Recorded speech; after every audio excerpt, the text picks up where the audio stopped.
Hi, if you ever have wondered what the difference is between a short sale and an REO, you come to the right place, although the answer may not be what you're expecting. Hi, I'm Dohn Thornton. I'm known as Don the short sale guy because I've helped well over 1,500 homeowners get out from under, an upside down mortgage and usually in foreclosure. And I'm going to talk today in this video about what is a short sale, number one. Number two, what is an REO? And then three, obviously, what the difference is between the two. So what is a short sale? A short sale is basically when a homeowner still owns the property, but owes more than what the property is worth. So the example I like to use is, let's say that a homeowner owes $200,000 on the mortgage.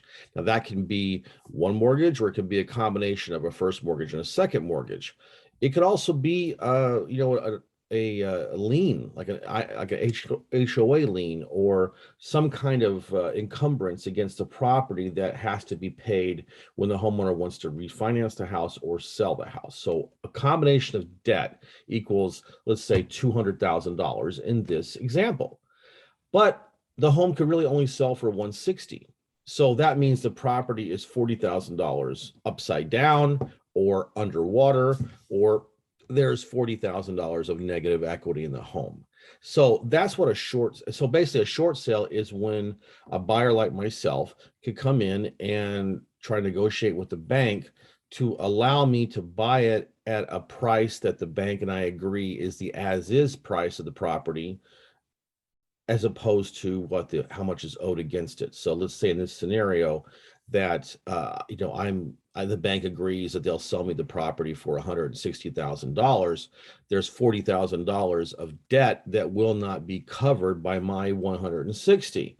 Therefore, the bank will agree to write off and forgive that debt, and they will not, pursue the homeowner for a deficiency judgment. They will write everything off, forgive it. And the nice thing is that they'll pay all the closing costs, commissions, any costs involved in the short sale, they'll pay themselves. And if the homeowner is still in the property, generally speaking, they will give a seller and relocation incentive of some kind. It's not that much money, but it's like, say, $3,000 to $5,000 is pretty typical nowadays. And I'm recording this in December of 2021. That may change in the future, but that's what the situation is right now. So that's really a good snapshot of what a short sale is. It's a little basic, but I think you'll understand the gist of it. What I would love for you to do is go down to the over here to the corner of the screen, and you'll see a subscribe button. If you like my content, if you like what I'm talking about with short sales and working with distressed sellers and helping people out like that, subscribe, and that way you can get notified whenever I upload a new video and I've got something more of value to share with the world. Okay, let's talk about what an REO is. An REO basically means real estate owned. That's a bank term. REO means real estate owned house. So that means that the bank owns the property now. That's it, usually that means that the property's gone through foreclosure, or the homeowner decided to do a deed in lieu of foreclosure, which basically means that the homeowner agrees to sign a deed transferring ownership to the mortgage company, and the mortgage company agrees not to pursue a foreclosure or to stop a foreclosure that's already been started in the courts. Okay, so that means that when you see REO, or sometimes you'll hear bank owned property, that's exactly what it means. The bank already owns it. Okay, so that's the difference. So that when the bank owns the property, you have to deal directly with the bank, and the bank, if the bank decides to sell it to you, would be the one issuing you the warranty deed transferring ownership. Okay, that's what an REO is. Very, very basic term. So if you have any comments, if want to give me an idea about what video you would like for me to do, in this niche, or anything else with real estate investing, if you have an opinion, if you have a question you'd like for me to give you more detail about, I would love to engage with you. So go down to the comment section and leave me a comment. That would really make my day. So what is the difference between a short sale and an REO? Well, you've probably figured it out by now, but I'll go ahead and put it here in basic terms, just so we make sure that we're on the same page here and we know that we understand each other. A short sale is when the homeowner still owns the property. All right.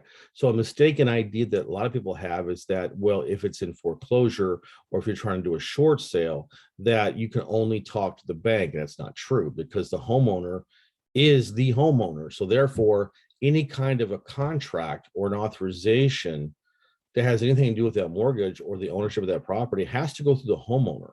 And that's really the biggest thing that people seem to misunderstand in this niche is that the homeowner still owns it. You got to deal with the homeowner, and any documents that are signed that authorizes you to talk to the bank or transfers ownership, they must be signed by the homeowner.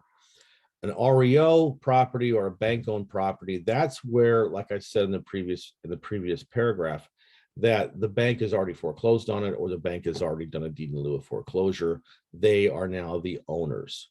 So from a real estate investing point of view, I can tell you that you can definitely create equity by negotiating a short sale. Can't do it with an REO. Once the bank owns it, you lose all your leverage in trying. You won't. You know the banks will be sticklers, and generally what they do, they don't like to sell these things too much piecemeal, like put up for sale and see what happens. They actually much more prefer to have a portfolio of houses sold. So they'll sell like chunks of like 50, 100, 500, 1,000. They want to find institutional investors that they will just buy an entire portfolio of REO houses. So as a smaller investor, I think REOs are not a good source of houses at all. I mean, you might as well just find a house on the MLS and pay retail because that's generally what you're going to get with an REO. The banks do not discount very much. Whereas why we specialize in short sale investing is because we can create equity. We can get a property for under market value by negotiating with the bank when the homeowner still owns it. So that's the difference. So what I want you to do is I want you to go down to the description of this video, and there is a link. If you are a homeowner and you need a short sale, go to that link. It says donbuyshouses.now.site.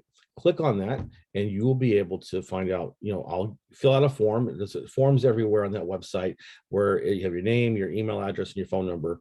And I'll get that notification and I'll reach out to you. We can discuss how we can help you with your short sale and helping you get out from under this upside down situation.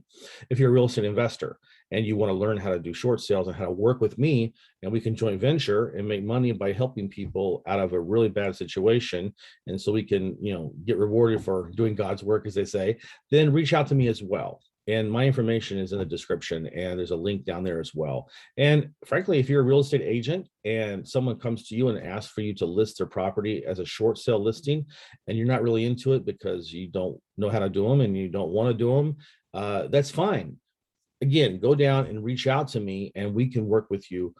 We can do the short sale. You can list it. We can take the listing. We'll give you a 25% referral fee, and you can move on and do what you prefer to do and what you specialize in, which is obviously not short sales. So I want to thank you for watching this video, and I look forward to seeing you on my next one. Thanks.